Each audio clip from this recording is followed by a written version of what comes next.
법문 들으시는 모든 분들이 재앙은 소멸하고 소원은 성취해서 부처님 전에 복 많이 지으시기를 바라드립니다.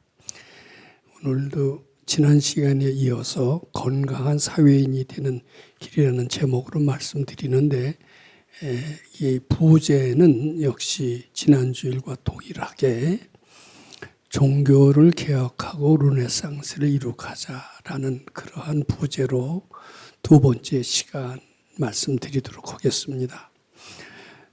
지난번에도 말씀드렸습니다만은 제가 여기서 말씀드리는 종교개혁은 마르틴 루터의 종교개혁과는 좀 틀립니다. 마르틴 루터의 종교개혁은 아마 1500년도 초, 16세기가 되겠죠. 16세기에 일어난 가톨릭 신부였습니다.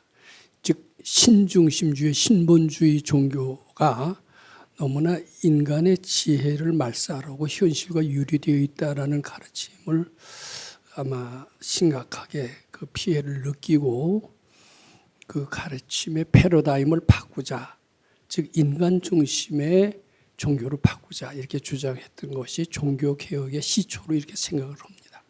근데 제가 말씀드린 종교개혁은 마음 밖에서 진리나 난제 해법을 찾는 이런 가르침에서 벗어나, 그리고 마음 속에서 진리를 찾고 난제 해법을 찾는 것이 바로 진정한 종교개혁이고 르네상스를 이룩하는 길이다라는 말씀을 드리는 겁니다. 그리고 실제로 그런 신뢰가 있습니다. 그런 신뢰를 통해서 르네상스라는 것은 정토, 극락세계를 이루는 것으로 의미합니다. 우리 마음속에 위대한 능력이 있고 위대한 능력은 극락세계를 만들 수가 있습니다.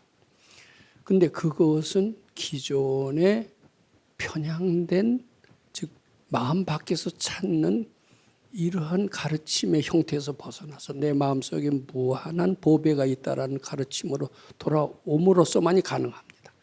그런 종교의 틀을 바꿈으로써 내 마음속에 무한한 보배가 있다라는 것을 발견함으로써만이 소위 그것을 저는 르네상스라고 말씀드리고 싶습니다. 그런 르네상스를 일으켜야만이 이 시대를 바로 살아나갈 수 있다 이렇게 말씀드리고 싶습니다.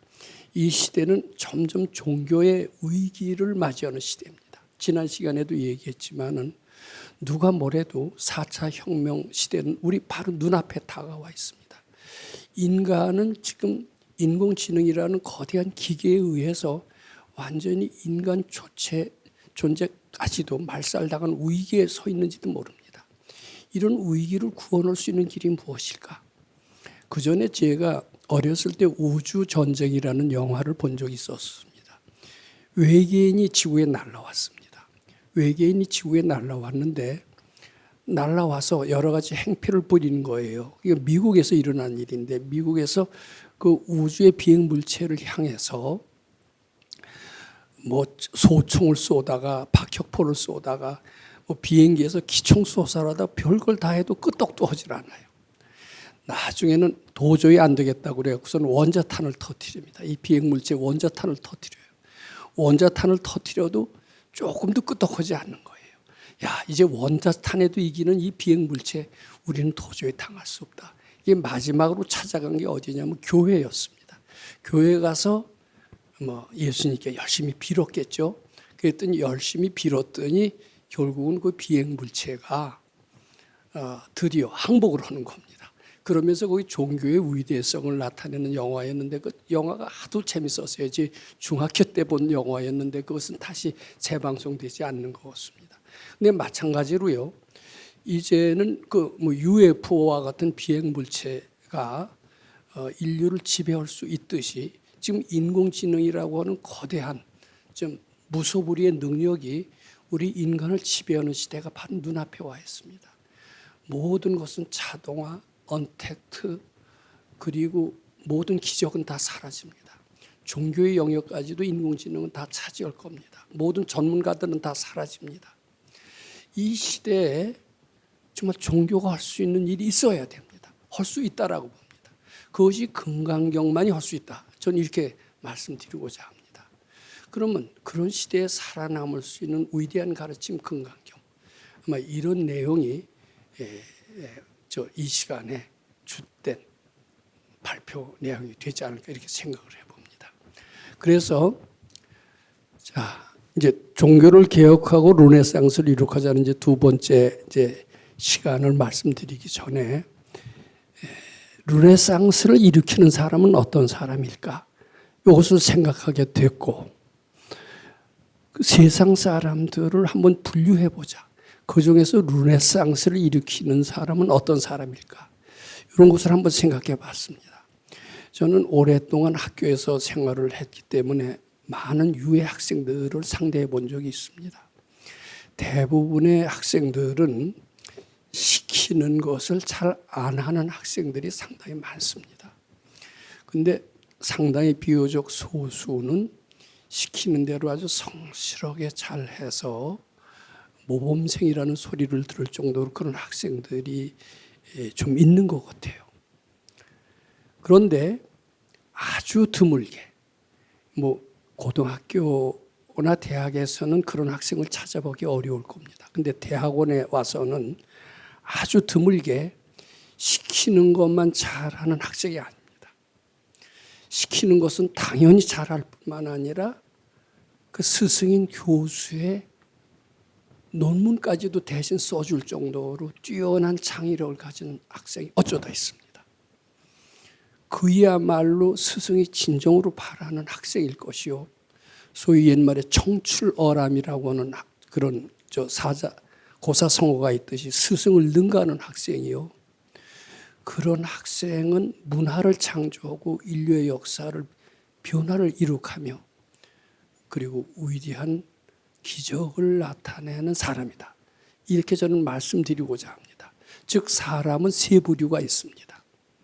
즉 시켜도 말을 잘 안 듣는 그러한 부류, 또 시키는 대로 아주 모범적으로 잘한 부류, 아주 드물게는 시키는 그 스승을 기쁘게 해드리고 인류의 역사를 문화를 창조하고 기쁘게 해드리는 그런 아주 극소수의 세 부류의 사람들이 있다라고 생각을 합니다. 제가 그것을 다나다라고 이렇게 한번 표현을 해봤습니다. 근데 두 번째 그룹만 해도 아주 드문 것 같아요. 시키는 대로 잘하는 모범생은 아마 과거에도 드물었고 현재에도 드물었고 아마 미래에도 드물 것 같습니다. 대부분은 시키는 것을 잘 안 합니다. 자기 이익이 먼저지 가르침이 먼저가 아니기 때문입니다. 자, 그런데 그러면 역대 성인의 제자들을 한번 살펴보고자 합니다. 크게 우리는 유불선 삼교라고 얘기합니다만 현대 종교는 크게 아마 현대 종교는 가장 세력이 큰 종교를 얘기한다면 가톨릭하고 마호메트교로 알고 있습니다. 그런데 우리 마호메트교는 가톨릭이나 기독교하고 비슷합니다. 그것도 하나의 종교로 치고요. 이런 가톨릭, 불교, 그리고 우리나라에서는 유교가 굉장히 큽니다. 우리 3대 성인들을 할 때 부처님, 공자님, 예수님을 우리는 중학교 때 그렇게 배웠습니다. 그분들은 제자들이 꽤 적지 않았습니다. 특히 공자님은 3천의 제자라고 하고 부처님은 굉장히 제자가 많았죠. 금강경이 1250인뿐만 아니라 전 인도가 거의 다 불교화되었다고 할 정도로 부처님의 제자는 너무나 많았습니다. 예수님의 제자도 꽤 적지 않았어요. 물론 우리는 12제자만 알고 있습니다만은 그 뒤로 바울이니 이렇게 해서 많은 제자들이 그의 가르침을 이어갔던 것 같습니다. 우리는 부처님, 서가열의 가장 뛰어난 제자로서 가섭존자를 꼽습니다. 가섭존자 이외에 아난존자도 있고 수보리 존자도 있고 그렇습니다만 우리는 가섭존자를 대표적으로 알고 있습니다. 그 10대 제자의 이름을 우리는 대충 기억하고 있습니다. 그런데 그 10대 제자들은 가나다 세 사람 유형 중에 어느 유형에 속하냐라고 이렇게 묻는다면 저는 나형의 제자일 것이다 이렇게 생각을 합니다. 왜냐하면 그분들은 부처님이 시키시는 대로 그것을 잘하는 제자였다 이렇게 생각을 합니다. 부처님을 기쁘게 해드리는 제자는 아닐 거라고 생각합니다. 부처님을 기쁘게 해드린다는 것과 부처님 시키시는 대로 잘하는 것과는 상당한 차이가 있습니다. 아버님이 시키는 대로 잘하는 제자, 그것은 그저 공부만 잘하면 됩니다. 그 아버님 시키는 대로 잘하는 제자입니다. 근데 아버님을 기쁘게 해드리는 제자는 아버님의 고통을 알고 아버님의 어려움을 알고 아버님의 위기를 알아서 자기가 일부라도 협조하고 위로하고 대신할 수 있는 그런 아들은 아버님을 진정으로 기쁘게 해드리는 아들이라고 생각합니다.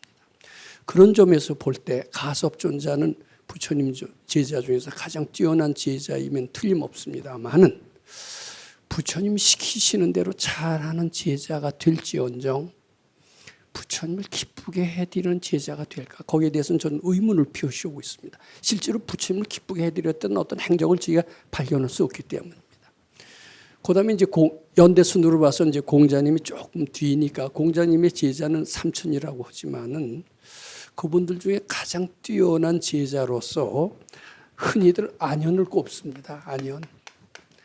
안현이고 또 안회라고도 합니다. 근데 이 사람이 30세 때인가 일찍이 세상을 떠났어요. 떠났는데 스승이신 공자가 슬피 웁니다. 하늘은 나를 버렸다. 천상여. 하늘은 나를 상하게 했다.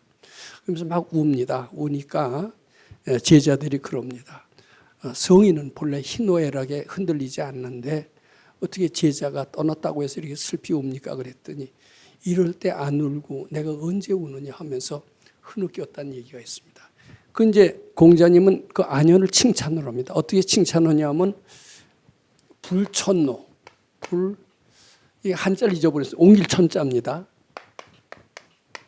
또 이과. 이게 화를 다른 사람한테 옮기지 않는다는 거예요.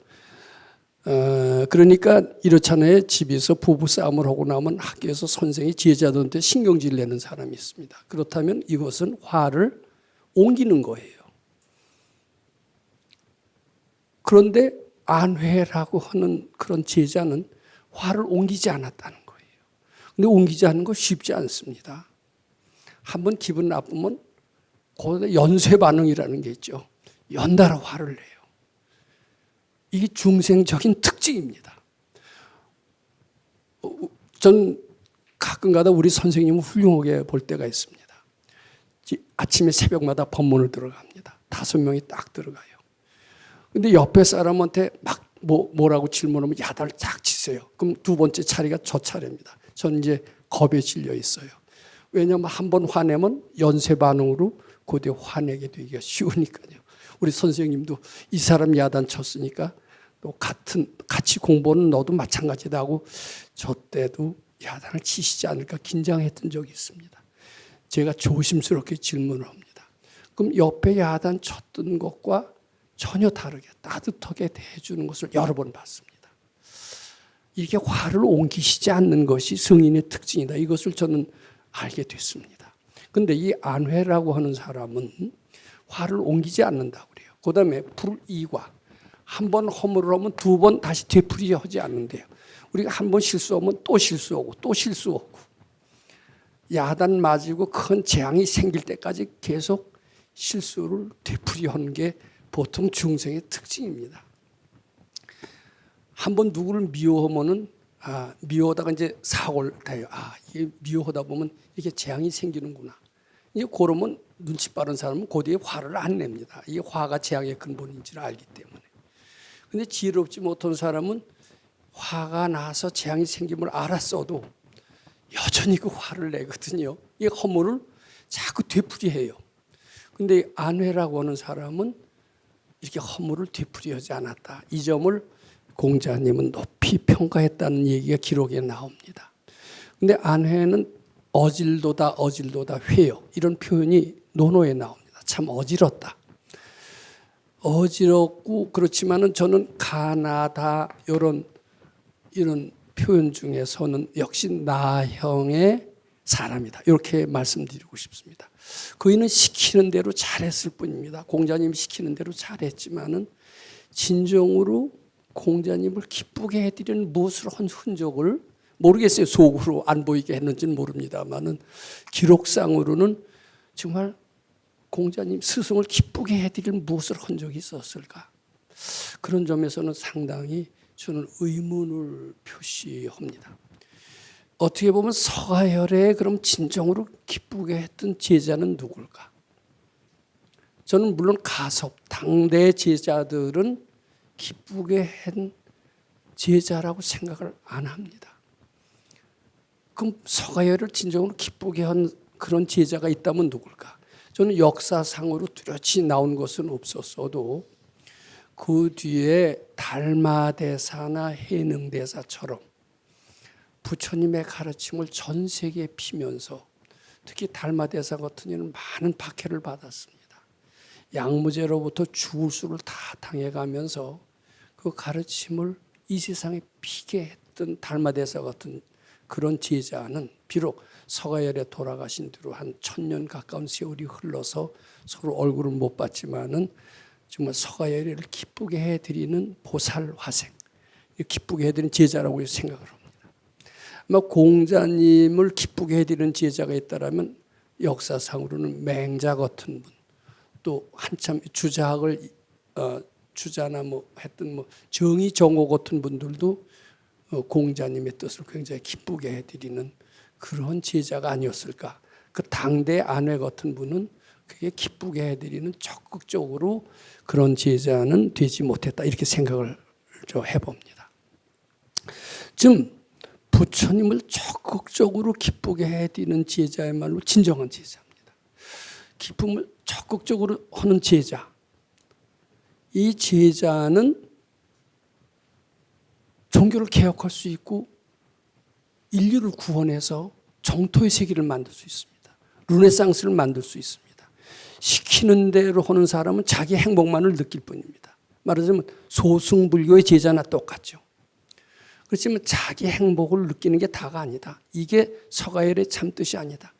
나도 밝아지지만 모든 사람을 밝게 하는 이런 헌신적인 노력이 서가열이를 진정으로 기뻐하는 것이다. 이렇게 깨닫고 많은 사람을 밝게 해주는 대열에 동참할 수 있는 사람, 이런 사람이야말로 진정한 르네상스를 이룩하면서 부처님을 기쁘게 해드리는 사람이라고 생각을 하는 겁니다. 저는 그래서 그런 르네상스를 이룩하는 사람들, 이런 사람들은 즉 부처님을 기쁘게 해드리는 사람들은 바로 보살이라고 생각합니다. 보살은 우리 많이 배웠습니다만 자리이타, 자기 수행도 잘해서 자기의 마음의 평안도 얻지만 많은 중생들을 제도해서 고통에서 벗어나게 하고 무지무능에서 벗어나서 이 세계를 극락세계로 만드는 사람이라면은 그 사람은 비록 서가열의 가르침을 직접 받지 않아도 겉으로는 불교라는 형태로 믿음을 갖지 않았다 하더라도 이분이야말로 진정한 서가열애를 기쁘게 해드리는 제자다. 이렇게 저는 생각을 하고 싶습니다. 그 사람을 바로 보살이라고 생각을 합니다. 자, 그러면은 이 보살의 특징은 어떤 것인가? 이 보살의 특징이 있어요. 즉 소극적인 불교를 하는 게 아닙니다. 자기만 잘 되자고 하는 소승불교를 하는 게 아닙니다. 자기가 잘 되는 것은 너무나 당연하다. 많은 사람을 위해서 자기 목숨까지 던질 수 있는 이런 사람. 이런 사람이 보살이고 이런 보살은 정말 부처님의 뜻을 진정으로 기뻐하는 사람, 기뻐하게 하는 그런 사람이고 르네상스를 이룩하는 사람입니다. 이렇게 저는 말씀드리고자 합니다. 이 금강경이라고 하는 것은 처음부터 어떻게 시작하느냐? 우리가 잘 압니다. 금강경 읽을 때 제3분 제보살 마하살은 응여시 항복기시미니 이렇게 나옵니다. 그 다음에 제2분에도 열애 선혼염 제보살 하시며 선부촉 제보살 하시나니까 이렇게 질문하니까 여여소설하야 열애 선혼염 제보살 선부촉 제보살 하시나니라 이렇게 이제 시작이 됐고 금강경 3분도 제보살 마하살을 위해서 즉 보살을 위한 설법이고 금강경 4분도 보살은 어법에 응무소주하여 행어보시니 하면서 보살이라는 단어가 쭉 나옵니다. 그리고 이제 금강경 32분에 그런 표현이 나옵니다.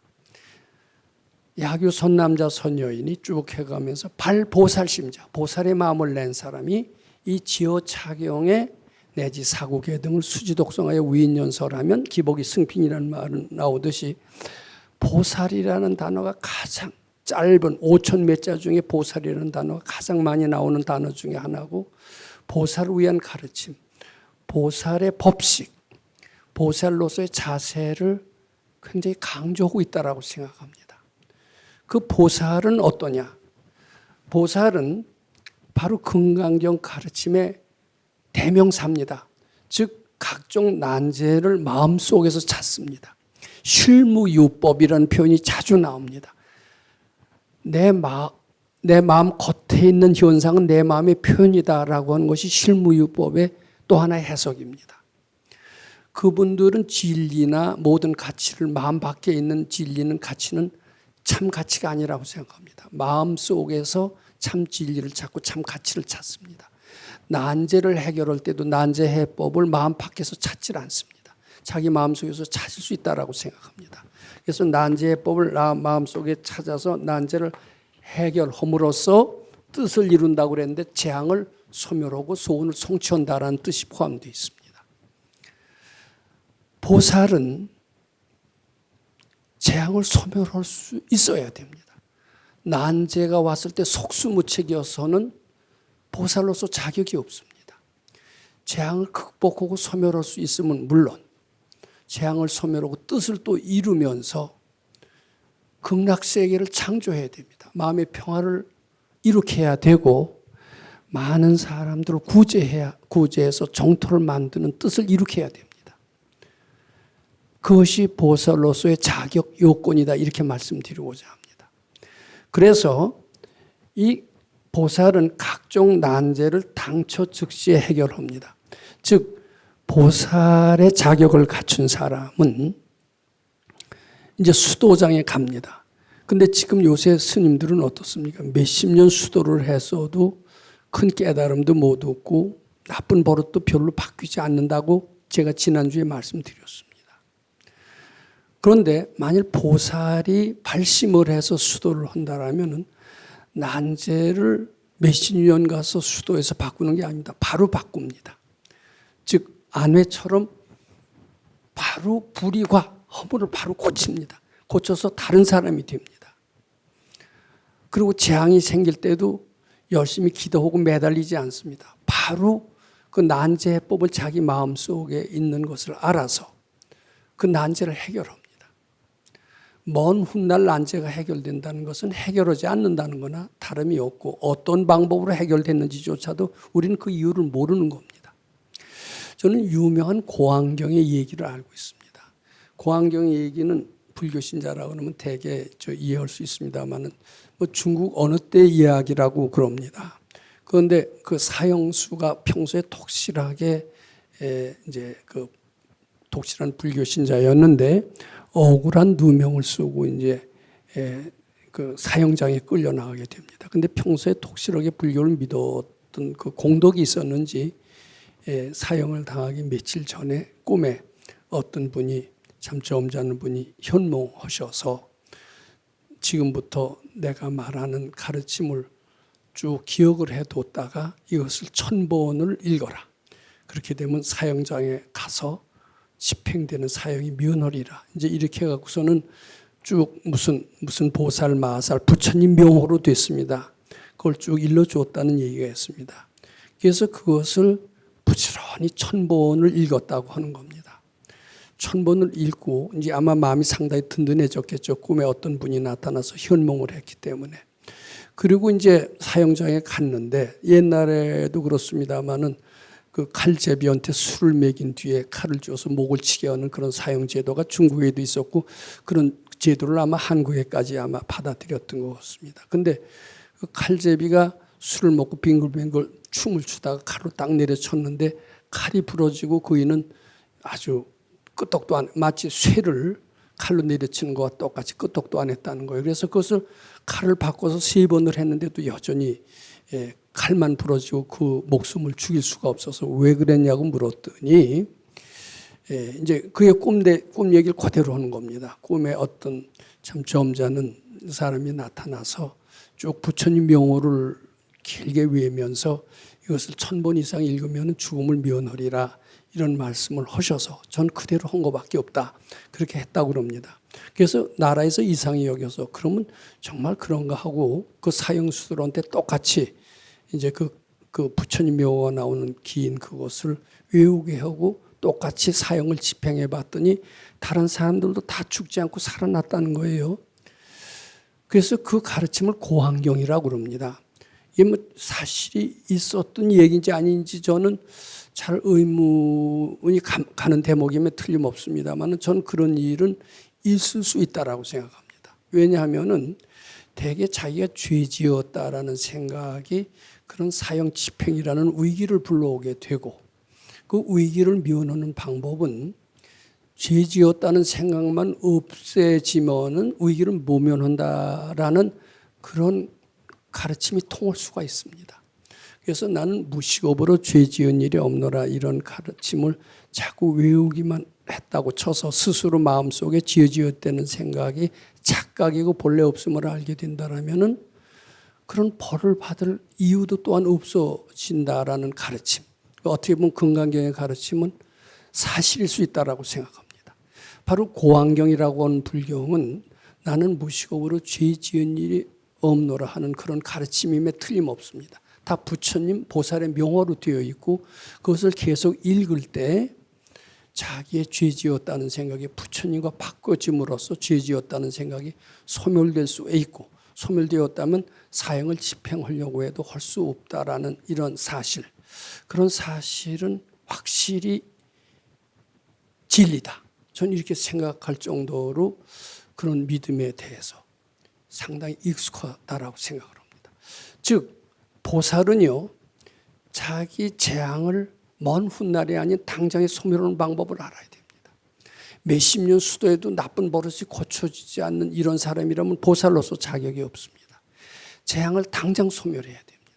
당장은 아니더라도 이 가르침으로써 재앙이 소멸되었구나 하는 것을 실감할 정도로 짧은 시일 내, 머지않은 시일 내에 그런 실감을 느낄 수 있어야 됩니다. 당초 즉시 이게 굉장히 중요합니다. 금생에 되어야 됩니다. 죽어도. 죄 지었다는 생각이 착각이고 본래 없다는 가르침을 실천해서 죄 지었다는 생각을 마음속에서 소멸하게 한다면 천하의 난제도 긴 시간 아닌 짧은 시간에 해소될 가능성이 있다는 그런 믿음에 저는 지극히 공감하고 있습니다. 또 보살은 그래야 됩니다. 먼 훗날 될지도 모르지요. 이런 뜻은 미지근한 가르침을 가지고 어떻게 보살이라고 할 수가 있으며 그런 가르침은 많은 사람한테 공감을 불러올 수가 없어요. 자, 우리 열심히 계를 지키면 천당에 간다. 죽어서 천당에 가는 건 갈지 안 갈지도 알 수 없는 겁니다. 근데 계를 잘 지킴으로써 우선 금생에 머지않은 시일 내에 금생에 체험을 해야 됩니다. 마음이 편안해져야 됩니다. 환희심이 납니다. 이게 금생에 바로 천국을 체험하는 겁니다. 근데 진실한 금강경을 통한 수행은 대개는 체험한 사람들은 그 실천한 결과 비교적 짧은 시일 내에 마음의 평화를 얻습니다. 사람 간의 갈등을 소멸하게 합니다. 즉 재앙을 소멸하게 합니다. 소원을 성취하는 위대한 능력을 발현하게 합니다. 이런 재앙을 소멸하고 뜻을 이루는 것에 그치지 않습니다. 부처님의 뜻이 무엇인가를 알아서 부처님을 기쁘게 해드리는 능력이 보살에게는 또 갖춰져야 할 능력이라고 생각합니다. 저는 우리 스승을 통해서 이런 이야기를 들은 적이 있습니다. 저는 그 책에도 그것을 쓴 적이 있습니다. 서가열의 당시에 하도 공부로 온 사람들 중에는 꼭 어떤 자격시험을 획득해서 온 사람만 있는 게 아니라 별 사람들이 다 왔대요. 세상에 뭐 어중이 떠중이 바람만 오는 게 아니라 크샤트리아, 베이샤, 스드라 뭐 쌍놈 양반들 다 모여들어서 서가열의 제자가 됐습니다. 그리고 그러니까 그때 계율을 제정을 하셨대요. 살생한 사람은 살생은 안 되느니라. 도둑질해서는 안 되느니라. 사음을 해서는 안 되느니라. 거짓말해서는 안 되느니라. 우리 시박을 하지 말라라고 그래서 불살생, 불투도, 불망호 이것을 합니다. 이런 죄를 범한, 이런 기회를 파한 사람은 내 생에 죽어서 지옥에 가고 지옥에 감으로써 영원히 성불할 수 없느니라. 이런 가르침을 만드셨습니다. 그래갖고선 오로지 자기 마음 들여다보고 열심히 수도해라. 이런 가르침을 내리셨습니다. 그래서 많은 출가자들은 서가열의 그런 가르침을 듣고 일심으로 수도를 했습니다. 그리고 자기 전생을 볼 정도가 됐어요. 비록 점잖은 사람도 자기 전생을 보니까 전생에 뭐 살생도 하고 도둑질도 하고 뭐 사음도 하고 거짓말도 하고 죄를 진 게 한두 가지가 아니거든요. 금생에 용케 이런 훌륭한 도인을 만나서 의의 없는 좋은 가르침을 만나서 숙명통까지 하게 됐지만은 전생을 보니까 너무나 형편없는 거예요. 근데 부처님의 가르침이 생각이 나는 겁니다. 살생, 도둑질, 사음한 사람은 성불할 수가 없느니라. 비록 금생에 살생은 안 했고 비록 금생에 도둑질을 안 했고 비록 금생에 사음은 안 했을지라도 전생에 했다라면 나는 영원히 성불할 수 없는 것이 아닌가. 이런 낙심에 빠져 있었다고 합니다. 아, 우리들은 비록 금생의 죄는 지지 않았어도 전생에 진 죄도 금생에 진 죄나 뭐가 다르냐? 우리는 전생에 흉악한 죄를 지었던 이 결과로 영원히 성불할 수가 없겠구나. 부처님은 이런 죄를 지은 사람은 성불할 수 없다라고 말씀하셨다. 이러고 우선 낙심에 쭉 빠져 있었다고 합니다. 그럼 서가열이는 그걸 아시죠? 아, 이 사람들이 내가 예전에는 살생, 투도, 사업, 망어를 하지 말라고 그랬더니 이제 숙명통이 나서 전생에 자기네들이 죄 지은 것을 알고 참여하는 것까지는 좋은데 나는 영원히 성불할 수 없는 이런 낙심을 가진다라는 것은 상당히 우려스러운 일입니다. 아, 이것을 어떻게 극복을 할까? 서가열애가 그렇다고 주워 담을 수가 없습니다. 살생에도 좋다 이런 말씀을 하실 수가 없었죠. 거기 슬기로운 제자가 있었다고 합니다. 슬기로운 제자가 문수보살이었다고 그래요. 지혜 제일 문수보살. 이 문수보살은 서가열의 뜻을 잘 알아차렸습니다. 그리고 서가열이를 기쁘게 해드리는 길이 무엇일까를 생각했습니다. 무엇인가를 생각하는 동안에 얼른 지혜로서 이렇게 하면은 서가열의 뜻을 받들고 중생들이 영원히 성불할 수 없이 낙심하는 이 마음을 바로 잡을 수 있겠구나라고 판단하는 순간 그는 칼을 들고 서가열을 향해서 죽이려는 제스처를 취했다고 합니다. 그 순간 제자들은 놀랄 수밖에 없었습니다. 서가열이가 가장 사랑하는 제자인 문수보살이 스승을 향해서 칼을 후두르다니 이게 웬일일까? 그 중에 똑똑한 지혜를 가진 제자들은 얼른 알아차렸습니다. 아, 문수보살이 칼을 휘두르는 것은 스승으로 해서 칼을 휘두르는 것은 스승에 대한 불경이 아니다. 스승의 뜻을 받들려는 그런 충정에서 나온 지혜로운 판단이다. 우리들이 전생에 살생, 투도, 사업, 망어를 한 이러한 사실을 알고 낙심에 처해 있으면서 우리는 영원히 성불하지 못한다라는 이러한 아주 좌절에 빠져 있는 것을 바로 잡기 위해서 문수보살은 그런 불경스러운 행동을 통해서 서가열의 말씀을 뒤집은 것이 아니냐. 지혜로운 제자는 얼른 알아차렸다고 그럽니다. 알아차리고 근데 이게 뭐 사실인지 아닌지 모르지만 우리 스승께서 저한테 해주신 이야기고 이것을 제가 그 책에도 썼습니다만은 진정 스승의 뜻을 잘 알아차리고 스승을 기쁘게 해드리는 제자라면은 문수보살처럼 행동하는 것이 진짜 제자예요. 제가 감히 역대 훌륭한 제자들을 평할 수는 없습니다만은 어떻게 보면 가섭존자나 안한존자 같은 이는 시키는 대로 잘하는 제자입니다. 물론 부처님의 10대 제자고 바람직한 제자지만은 시키는 대로 잘하는 모범생입니다. 그치? 모범생이긴 하지만 부처님의 뜻을 헤아려서 부처님의 뜻을 받들어서 부처님의 뜻을 기쁘게 해드리는 그런 제자는 아직 아닐 것이다. 그런데 부처님께서 진정 바라시는 제자의 형태가 있다면 어떤 제자냐 하면은 부처님의 뜻을 알아차려서 문수보살처럼 중생을 제도하는 그런 제자가 아닌가. 저는 이런 생각을 해봅니다. 부처님께 잘 지키는 제자, 겉으로 보기엔 모범적인 제자입니다마는, 즉 문수보살은 부처님께 불경스럽게 했지만은, 겉으로 보면 제자가 아닌 것 같지만은 그야말로 진실로 부처님의 뜻을 잘 받들고 있는 제자라고 아니할 수 없지 않겠느냐. 이것은 부처님의 가르침에 어떤 정형이 없기 때문입니다. 형상이 없기 때문에 이런 제자가 탄생이 가능합니다.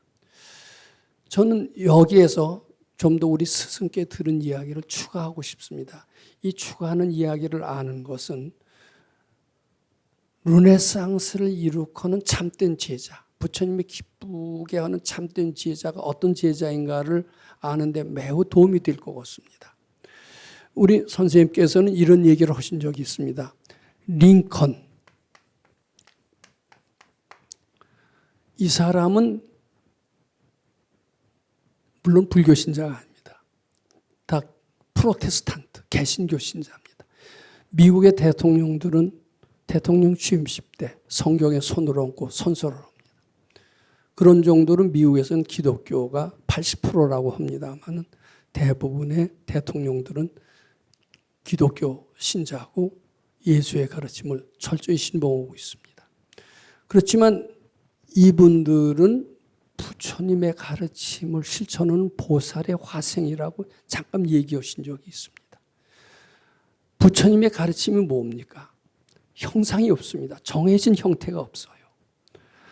모든 사람을 밝게 하고 모든 진리를 자기 마음속에서 찾게 하고 아상이 없게 하는 가르침이면 부처님의 가르침이고, 아상이 없는 행위를 함으로써 모든 사람을 밝게 하고 제도할 수 있다면 그것이 부처님 기쁘게 해드리는 그런 제자라고 생각을 합니다. 이런 해석이 믿고 안 믿고는 각자 자유입니다. 그런데 이런 해석은 불교의 가르침을 굉장히 확대시킵니다. 부처님의 제자는 가사 장삼을 입은 머리 깎은 승려뿐만 아니라 속인들한테서도 있고 비종교인 속에서도 있구나. 저는 이런 가르침을 받은 제자들은 불교의 어떤 모습을 갖추지 않았어도 부처님의 뜻을 받들어서 기쁘게 하는 사람들은 굉장히 많다라고 생각을 합니다. 어떤 지혜 있는 이가 이런 얘기를 합니다. 싱가포르를 지금 아시아에서 가장 잘 사는 나라로 만든 그 주인공 이광유 수상으로 알고 있습니다. 이광유 수상은 전생에 어떤 보살의 화생이다라고 얘기를 합니다. 물론 그이는 영국에서 공부를 했고 영국에서 변호사 자격을 땄기 때문에 아마 기독교적인 성향이 더 많지 않을까 이렇게 생각을 합니다. 그런데 기독교라고 하더라도 기독교의 가르침이나 불교의 가르침이 얼마나 틀린지는 몰라도 다 아상을 소멸하고 그리고 부처님의 세계, 위대한 능력의 세계를 마음속에서 발견했다라는 점, 성경에도 그런 구절이 있거든요. 그런 점에서는 모양만 다르지 부처님의 가르침을 그대로 실천했다고 할 수가 있습니다. 이광유 수상은 싱가포르를 굉장히 위대한 나라로 만든 역사적인 인물임에 틀림없습니다. 많은 사람들을 잘 살게 했습니다. 싱가포르의 거리는 굉장히 청결합니다. 아마 도둑이나 이런 것들이 일체 없는 곳으로 알고 있습니다. 어떻게 보면 지상 낙원 같아요. 저도 싱가포르에 한번 가본 적이 있습니다만은 정말 정토라는 표현이 딱 어울릴 정도로, 단지 적도가 돼서 그런지 날씨는 무척 뜨겁긴 합니다만은 그것만 빼놓고서는 정말 아주 이상적인 세계를 방불케 하고 그런 세계를 만들었다면 부처님의 뜻을 기쁘게 하는 것이고 종교의 형태를 따라서 보살 화생이다라고 저는 감히 말씀드리고자 합니다. 저는 이 자리에서 세미나도 했습니다마는 일본의 마츠시다 고노츠케라고 하는 참 걸출한 경영의 신이라고 하는 그런 사람이 있는 것으로 알고 있습니다. 그이는 가난했고 병약했고 배우지 못했습니다. 그런데 가난을 약으로 삼아 부자를 이루었고 그리고 무학을 약으로 삼아 많은 지식을 얻었고 등등 이렇게 해서 모든 역경을 축복으로 만든, 어떻게 보면 부처님의 가르침을 그대로 실천한 저는 보살 화생이 아닐까 싶습니다. 그는 일본에서 가장 존경을 받는 그런 경영의 신으로서 이름을 내기도 했습니다마는 위대한 인재를 창조하는 마츠시다 정경숙이라는 그러한 인재 양성소를 만들어서 수많은 인재를 배출하기도 했습니다. 그가 불교를 믿었는지 안 믿었는지 모릅니다마는 믿고 안 믿고 상관이 없습니다. 믿으면서도 부처님의 가르침을 안 따르는 사람이 너무나 많은데 부처님의 가르침을 믿지 않아도 실제로 행하는 사람입니다. 이 사람은 바로 보살의 화생이고 부처님을 진정으로 기쁘게 해드리면서 르네상스를 일으킨 위대한 신뢰 중에 하나라고 생각합니다. 르네상스를 일으키는 이런 것은 사람이 합니다. 정토라는 것은 정해져 있지 않습니다. 사람의 원력이 아상을 없이 하는 그 원력이 정토를 이룹니다. 바로 링컨이나 이왕여 수상이나 마츠시다 고노츠케 같은 사람, 그네들의 정체는 알 수 없습니다. 밝은이나 지혜로운이나 알 수 있을 것입니다. 그네들은 자신을 개혁하고 이 세상을 바꾸었습니다. 예수님 같은 분도 비록 부처님의 가르침과는 다르다고는 하지만 그분의 가르침의 핵심을 잘 살펴보면은 부처님과 가르침과 하나도 다르지 않습니다. 그분은 아상을 소멸하고 자기 마음속에 위대한 신의 나라를 발견함으로써 모든 사람들의 구원의 메시지를 던져줌으로써 중생을 제도했다라고 본다라면은 부처님을 기쁘게 해드리는 분이고 하나의 위대한 보살이라고 생각을 해서 종교를 개혁했을 뿐만 종교가 그때는 유태교죠. 유태교를 개혁해서 참된 인간의 본성을 찾게 해줌으로써 르네상스를 일으키는 위대한 보살 중에 하나라고 저는 감히 말씀드리고자 합니다. 자, 시간이 돼서 간단히 정리해 보겠습니다. 우리는 4차 산업혁명 시대가 머지않아 들이닥치면서 인간이 기계에 의해서 지배받을 절치절명의 위기에 놓여 있습니다. 이런 위기를 극복하고 인간의 위대한 지혜를 발현해서 인공지능을 부릴 수 있는 능력을 인간이 갖추게 함으로써 4차 산업혁명 시대를 능동적으로 대처하는 길, 그 가르침은 금강경 가르침을 통해서 기존의 종교의 패러다임을 바꾸고 내 마음속에 무한 능력이 있다는 것을 일깨워서 르네상스를 일으킴으로써 부처님을 기쁘게 해드리는 이러한 제자, 이런 제자들이 정말 정토를 일으켜서 4차 산업혁명 시대를 능동적으로 살 수 있게 될 수 있다. 이런 말씀 드리고자 합니다. 감사합니다.